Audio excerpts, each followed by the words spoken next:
Sidoarjo apa orang Banyuwangi? Lah bojone wong kok disayangi. OTW Jakarta Pusat naik pesawat. Lah wong senenge mung sesaat, kecewane ning setiap saat. Jakarta adalah ibu kota negaranya Indonesia. Boleh kamu jatuh cinta, tapi tolong dipergunakan otaknya. Tak pikir teke tiba cecek. Wong yo wis tuwek, matanya cok piti. Apa dadi wong lanang ora peka blas, potang wis kendor, tawet wis molor, nek disambati jare api ora nganggo apa-apa. Umang sama aku wendeng apa piye? Wis kono ndak kerja. Nyapa yo nek enek wong lanang ning pasar mesti dilokne. Wong lanang kok ning pasar, wong lanang kok blonjo, wong lanang kok ngeterne anak sekolah, wong lanang kok ngeterne wong wedok, wong lanang kok masak, wong lanang kok isah-isah, wong lanang kok umbah-umbah, wong lanang kok ngepel. Ora kabeh-kabeh ki wong wedok lho. Wong lanang sing kaya ngono kuwi sing kudu dipertahankan, mergo kuwi mbelani wong wedok, ora kok wedi karo wong wedok. Jenenge wong omah-omah ki endi sing ora repot dilakoni bareng-bareng. Sapa ro sing wedok lagi kerja? Sapa ro sing wedok lagi anak-anak cilik? Nyapa kowe iki dadak kenyih alok? Nyapa? Kuwi juga bentuk tanggung jawab seorang suami ke istri, ora gur ngewehi nafkah, ora gur ngebrak-ngebruki dhuwit tok. Wong wedok ki nek dibantu senenge ndak umum. Tak jamin wong wedok sapa sing ora seneng dibantu wong lanang. Kuwi ki wujud katresnane wong lanang ning wong wedok sing cukup sederhana tapi bisa diterima. Gek ora kabeh wong lanang iso ngono kuwi. Kadang wong lanang enek sing gengsi. Jaga image wong lanang kok bantu wong wedok. Harga diri no.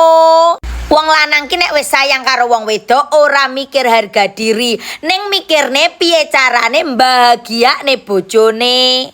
Wong omah-omah ki selawase pilih meneng ketimbang rame.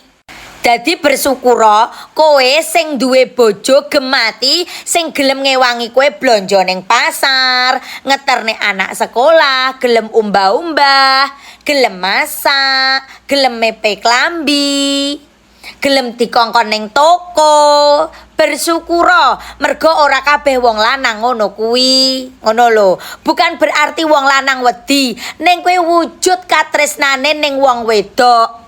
Aja dipikir nek wong lanang geleman terus tunduk. Ora yo. Wong lanang sing ngono kuwi sayangen. Wong lanang sing ngono kuwi pertahankan. Mergo ora kabeh wong lanang kuwi iso nglakoni. Ma orang mana? Kalijodo, Kalijodo, Kabupaten, Brebes, negara Indonesia. Indonesia ya. Ya, Pancasila 1. Ketuhanan yang Maha Esa. 2. Kemanusiaan yang adil dan beradab. 3. Pengadilan agama. Lama mau kawin lagi ya. 4. Kerakyatan dipimpin oleh lurah. Sama lurah. 5. Pergi haji. Rukun Islam. Indonesia merah. Merah putih. Merah darahku, merah putih ntar Senin kita upacara. Nabi Muhammad lahir tanggal 12 Agustus. Nabi tanggal 12 Rabiul Awal. Pada Mak Nur, kowe mbiyen rabi umur piro? Umur 21. 22 tahun. Umur 22 aku rabi. Oh alah, koncoku saumuramu wis dadi rondo. Asem tenan wong iki. Lho tenan Mak, malah wis ana sing rabi pindho. Lagi para yo ngelana aku ndang rondo lho, tanggaku ya sing saumuranmu kan lho wis padha mati rumasanem. Mosok to Mak? Apa wis ora doyan sego to Mak? Kae wis ana sing pendak pisan, pendak pindho yo ono. Piye kok gak nyusul ah? Nusul, ora arti nggone. Tak terno. Hah?